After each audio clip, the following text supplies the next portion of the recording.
ABC News has obtained for the first time ever the videos of convicted Trump aides in their so-called proffer sessions. This is where they're talking to Georgia prosecutors with the outstanding RICO case. We showed you some of Jenna Ellis. You're going to see here Sidney Powell's proffer session as she recounts to Georgia prosecutors how RICO defendant Trump reacted when he was told repeatedly by different aides that he lost. Were you ever around when anyone told Donald Trump that he had lost the election? Oh, yeah. Who? Pat Cipollone, Eric Hirschman, Derek Lyons all thought he'd lost. Was that in the December 18th meeting? Yes. What was President Trump's reaction when, I guess, this cadre of advisors would say you lost? It was like, well, they would say that and then they'd walk out and he'd go, see, this is what I deal with all the time. That new video there airing for the first time tonight. Professor Timothy Snyder is back with us. Any of your thoughts, sir, on what we're seeing there? Sidney Powell was a key figure in what was an organized coup conspiracy, as well as anything you wanted to say about the question I raised before the break. What is the best way to deal with these both authoritarian tactics, what Trump was saying over the weekend, if we want to be part of the rule of law community?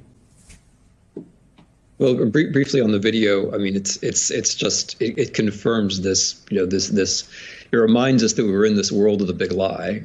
Trump knows he's lying. He's being told he's lying. And the people he draws to him, who are now fighting with each other, like Powell and Giuliani, he's drawing to him this world of fantasists, who are Powell herself says she didn't really have any evidence. It just kind of felt to her like maybe he had won. But on this larger question, which strikes me as really important, I think there are three things going on in Trump's recent statements that feed on each other. The first level is dehumanizing the opponent, calling people vermin, saying that some people poison the blood of other people. As other historians and commentators have rightly pointed out, that is straight up fascist and Nazi language. But that dehumanization serves a certain political point. It allows you, number two, to say, we have to declare a state of exception. The normal rules don't apply. Something so awful is going on in our country that we have to, for example, invoke the Insurrection Act on day one.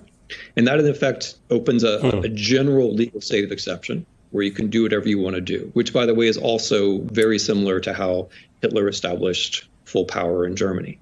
And then number three, once you have this general legal state of exception, all kinds of things you can do. But the next step is some kind of physical zone of exception. And again, Mr. Trump has helped us out by saying that he would like to establish a massive series of concentration camps for people he considers to be illegal immigrants. Concentration camps are classical physical zones of exception, physical places that are outside the law. And of course, once you have them for one purpose, it's a pretty small step to start using them for other purposes. So that would be my first summary of the things he said in the last few days. Very important, and you're, again, drawing on historical precedent. With that quote, and again, we've discussed when and how we actually show this stuff, it's important enough that people hear. So we have the quote, this is a rally that Trump did over the weekend. This is a kind of a warning for viewers. What you're about to see is what Professor Snyder has given us some context and warning for, this idea of calling other American opponents, people who you disagree with, vermin, and the rest of the way you explained it. So this is Trump at a rally. Let's take a look. We pledge to you that we will root out the communists, Marxists, fascists, and the radical left thugs that live like vermin within the confines of our country. The threat from outside forces is far less sinister, dangerous, and grave than the threat from within.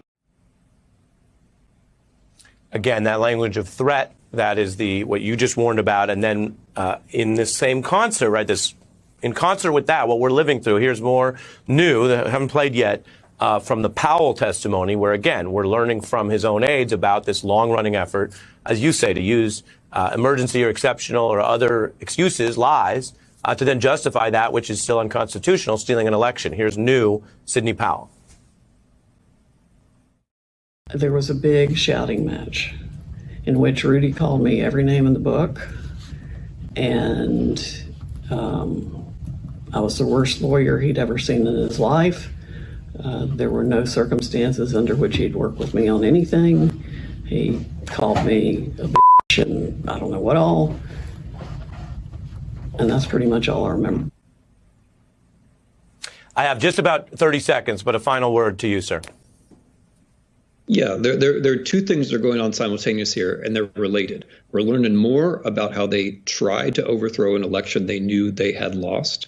We've got the rule of law to try to rein that in. The second thing is, whether Trump wins or loses the next election, he's planning to rule beyond the rule of law.